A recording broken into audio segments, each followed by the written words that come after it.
So, who would have thought that time is a construct that fits in with our perception of reality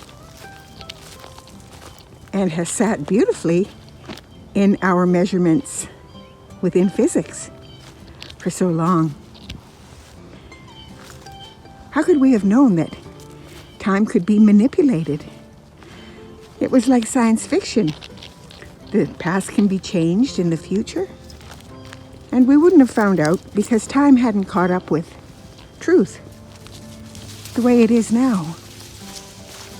Science is revealing a lot that spirituality revealed through the millennia.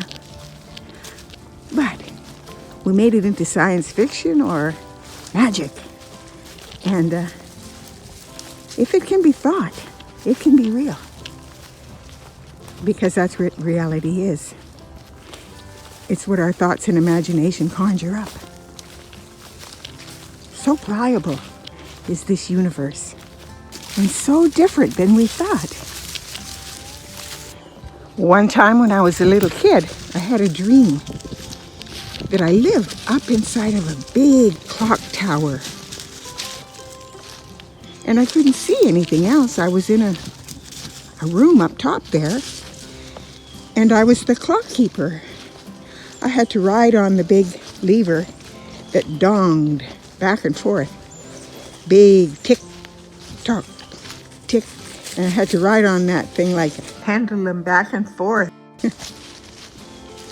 That big wooden pole that extended down from the structure up there that made time.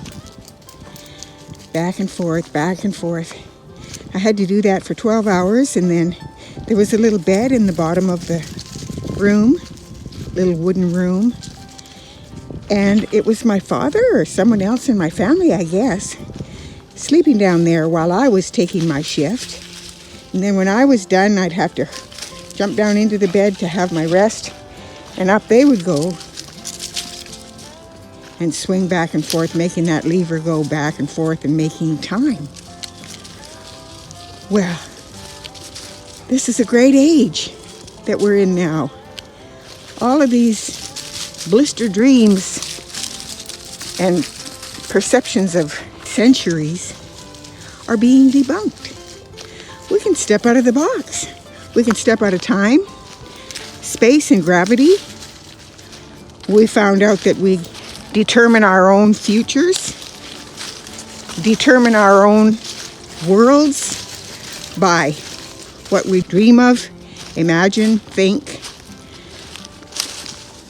our intention. And we've created pretty badly, not knowing that we were creating. But now that we're learning that we do create, we're being careful, and we can do a good job of it now. Also, when I was young, I had, I guess you would call it an epiphany. It was so real. I was just standing there looking one way, and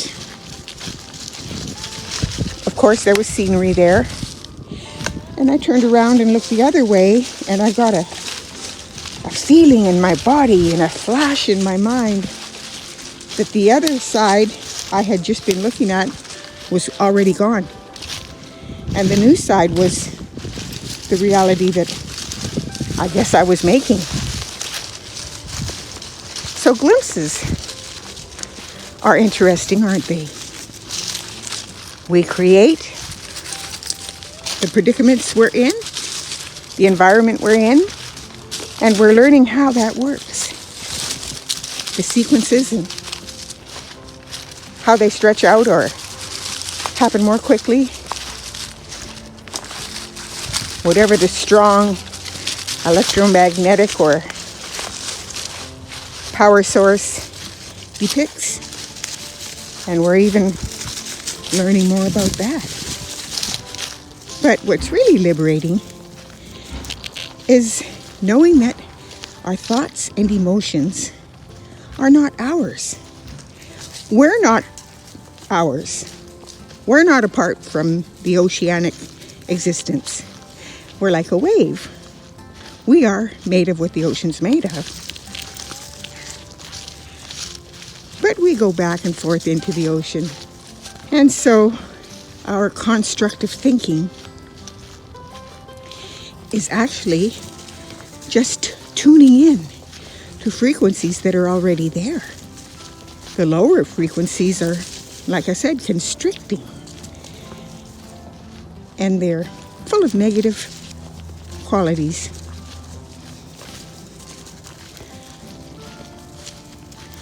But what do you do to get into the higher frequencies?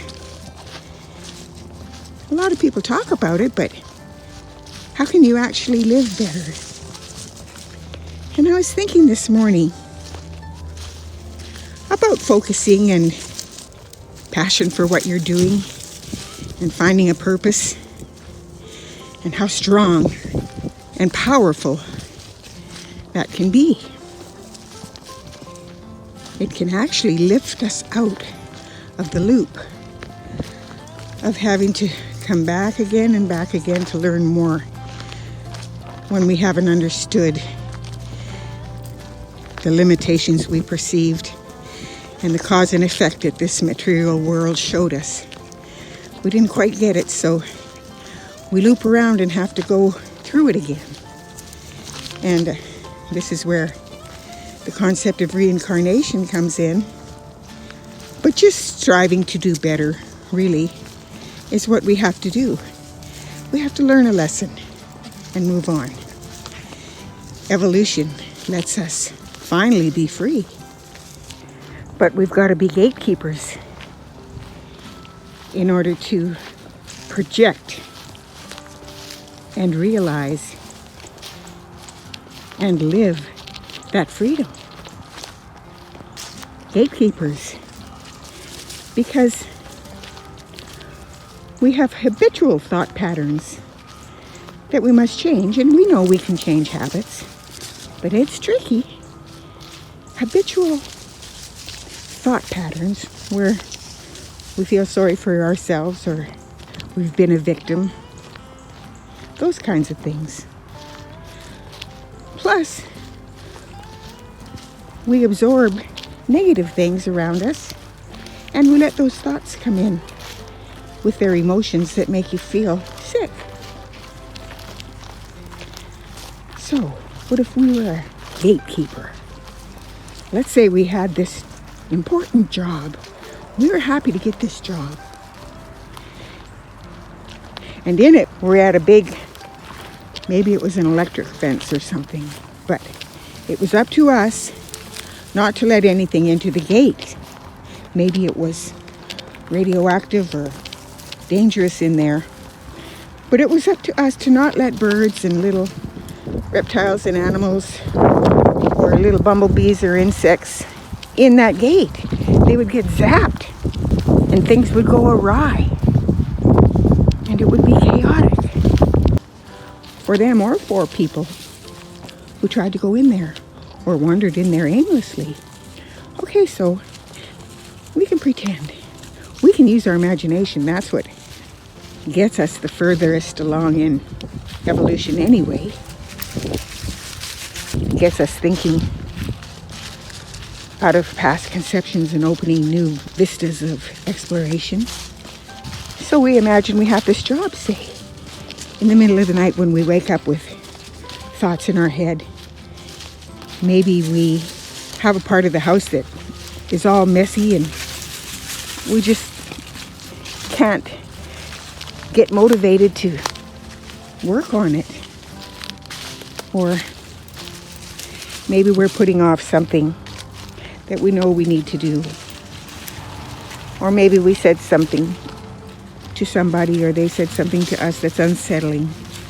Or maybe we watched something on TV that was gross. And these are the things that wake you up in the morning. And the environment of being in that thought and that emotion brings you down. You wake up with being traumatized from that.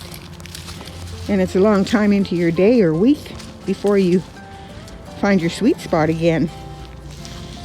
So, what if we learned, like the saints say in meditation, they learn how to do the very same type of thing, but This is practical. We're the gatekeeper. We can't let in anything. So what would you do every moment of the day? We know we don't have to worry about past and future because science is helping us to realize that we're in a simulation matrix that takes care of all that.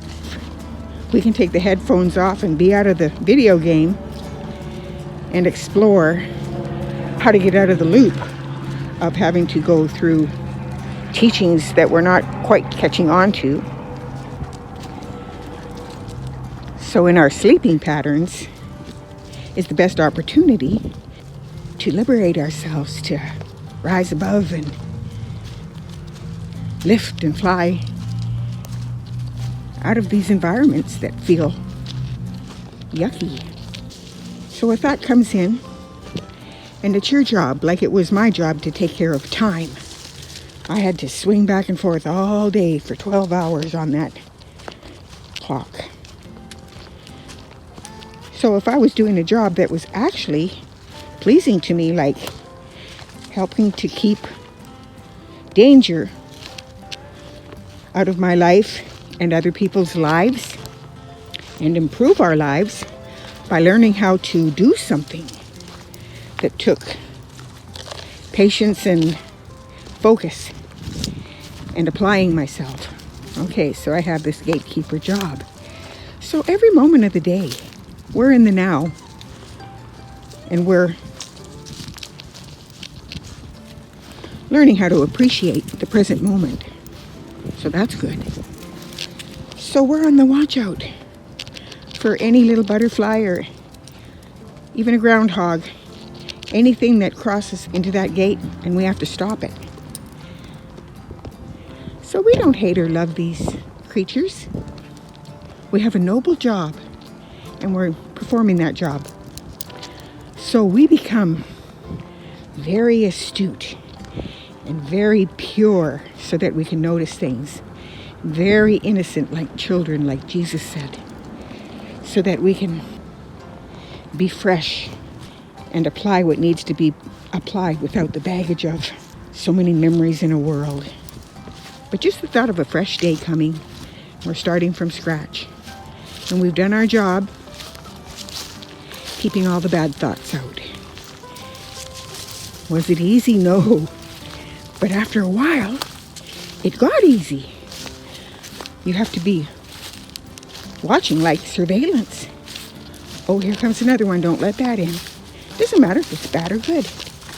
It's my job to not let it in. It doesn't need to be assessed. You become vigilant. And here comes another one. The very next moment. And pretty soon, you're going to start being like a ninja. I saw one guy that could pick a fly out of the air. You get so aware and so locked in and tuned in to your surroundings and to your reality and to your truth that you can manipulate at will.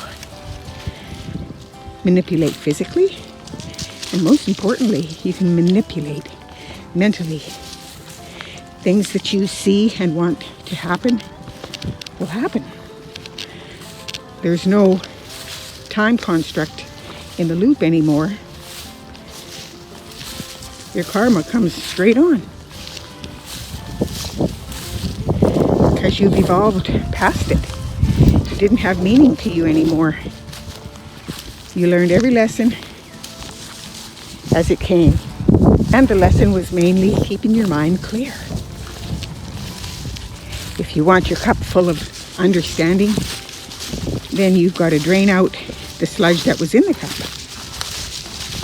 So that's what having a clear mind is.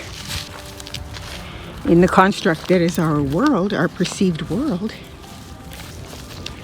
like the video game comparison, we can learn things from our game. The direction we're going in, we create as we're going, because we're learning how to do that, and we've learned how to do that quite well and consistently.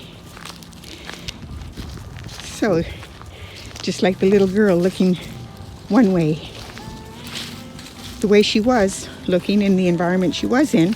Doesn't need to be there anymore. It's wasted power and wasted space, so it's gone. And there's intense learning, even though it's not forced. There's intense learning straight ahead. And once we go into that area, the game brings in the neighborhood that we're going to be working in.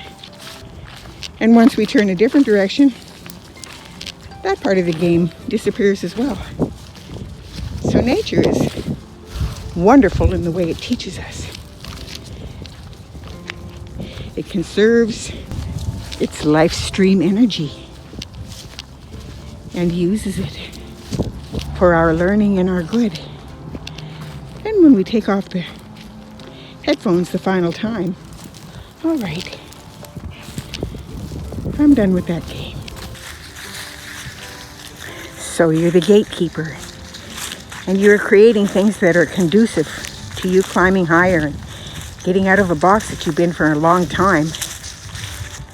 Because now you know how to use the forces that are part of us, part of our heritage and part of who and what we are. We're the gatekeepers. We've learned our job well. We can't be rattled. We've created empty space where chaotic thoughts and emotions used to be. And in that space, there's room for new vistas, new levels, new frequencies to tap into new realities and new truths. Are we being rescued? Are we in a parallel universe? We're advancing, and we're in the now where we can advance. No more constrictions. The better we get at it. Get rid of the distractions, and there's no end to where you can be. And how did you get there? You made it a priority to do what you're passionate about. That gives you purpose to be here in this loop, and it gives you a way out. If there's any way you're going to clean up some of the messes in your life that you just haven't had the wherewithal to approach, even if it's just dirty clothes in the corner, the way you're going to do those things is to first do what you're passionate about and address it and spend some time in that. And then it'll just be an afterthought. Oh yeah, I got to do this too. And things get easier.